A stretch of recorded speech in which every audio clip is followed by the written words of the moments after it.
Sir, my last wish is to be buried in my mother's wedding gown. I've seen these Dodgers for 40 years. All the tricks. Dismissed. Imagine American television without MASH. It's tough, right? That's because the show wasn't just popular.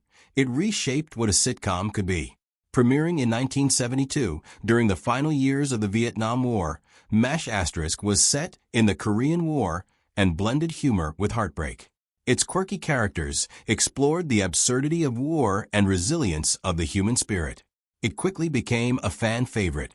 But behind the scenes, the show was constantly evolving. As it dove deeper into social commentary and complex character arcs, tensions sometimes rose. Several beloved stars eventually made the difficult choice to leave. Were their exits personal, professional, or due to creative conflicts? The reasons may surprise you. Let's take a closer look at what really happened. History of MASH, a war story told with heart. There's a lot to unpack with this one. But before we get into it, let's rewind the clock and look at how this legendary series came to life. Like many other impeccable TV series, the story of MASH begins not on television, but in a book. Back in 1968, Dr. Richard Hooker, the pen name of Korean War surgeon H. Richard Hornberger, published MASH, a novel about 3 Army doctors. The novel was a fictionalized account of his time as a mobile Army surgical hospital doctor during the Korean War. And thanks to its mix of gallows humor with moments of human warmth and bitter reality, the book soon became a bestseller, catching Hollywood's attention in the process. 2 years after the book was published, director Robert Altman adapted the novel into the film MASH, a satirical black comedy that was both irreverent and sobering. The film starred Donald Sutherland as Hawkeye Pierce and Elliot Gould as Trapper John, and it struck a nerve with audiences, especially as the Vietnam War loomed large in American consciousness. The film soon became a critical and commercial success, winning the Palme d'Or at Cannes and an Academy Award for Best Screenplay. But the real cultural explosion came 2 years later, when CBS adapted the concept into a weekly TV show. Developed by Larry Gelbart and Gene Reynolds, the television version of MASH debuted on September 17, 1972. It kept the wartime setting and the offbeat humor, but introduced a more serialized, character-driven style that allowed for deeper emotional storytelling. Alan Alda stepped into the role of Hawkeye Pierce and quickly became the heart of the series. Although the first season struggled with ratings so much so that it was nearly canceled, CBS took a chance and moved it to Saturday nights. With this move, ratings soared, and so did the show's cultural impact. To many, the show also broke rules. It was the first of its kind in Hollywood, experimenting with format using real war footage, and was even one of the first American comedies to regularly feature the sound of helicopters instead of a laugh track.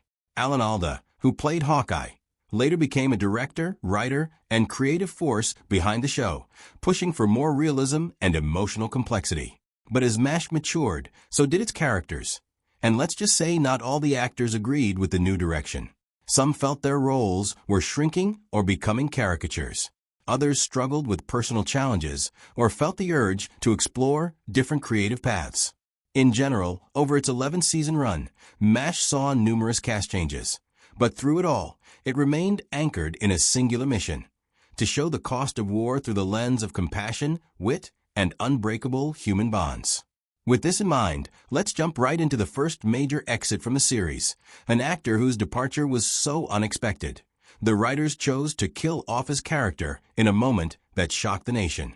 McLean Stevenson, if you ask longtime MASH fans what moment hit them the hardest, chances are they'll point to the final scene of Season 3's finale, Abyssinia, Henry. It was just one line, delivered quietly by radar, but it changed everything. Lieutenant Colonel Henry Blake's plane was shot down over the Sea of Japan. There were no survivors. That moment was groundbreaking, not just because it shocked audiences, but because it marked the first major departure of a core MASH cast member, McLean Stevenson. But how did we get there? McLean had been a vital part of MASH from the very beginning. As the affable, often confused commanding officer of the 4077th, his character, Colonel Henry Blake, was a perfect foil for the madness of war. Where Hawkeye and Trapper brought rebellion and wit, Henry Blake brought humanity, sometimes frazzled, sometimes clueless, but always well-meaning. In the early seasons, McClane's performance earned him widespread praise and a Golden Globe. He was funny, relatable, and deeply loved by fans. But behind the scenes, things weren't quite as harmonious. According to interviews and memoirs from the cast and writers, McClane grew increasingly frustrated with his role. While the show started as a loose ensemble comedy, it quickly began centering around Alan Alda's Hawkeye Pierce.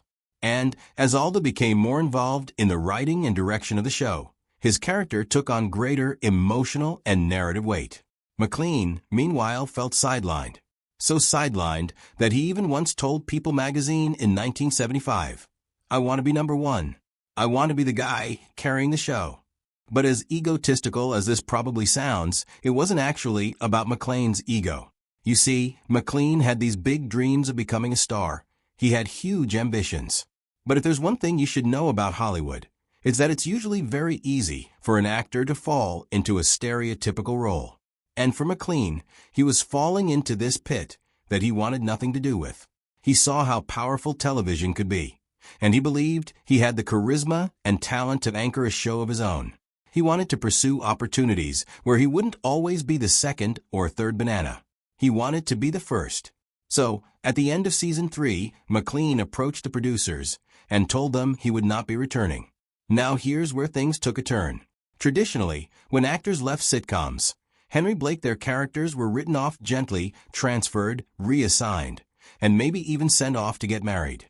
But MASH wasn't a traditional sitcom. Its creators, Larry and Gene, saw an opportunity to do something bold. They wanted to remind viewers that MASH was, at its heart, a war story. That in war, not everyone makes it home. And this was the perfect opportunity. What succeeded this was the legendary Abyssinia Henry episode. In the episode, Henry Blake receives his discharge orders and prepares to head home. There's celebration, tears, hugs, a joyful farewell.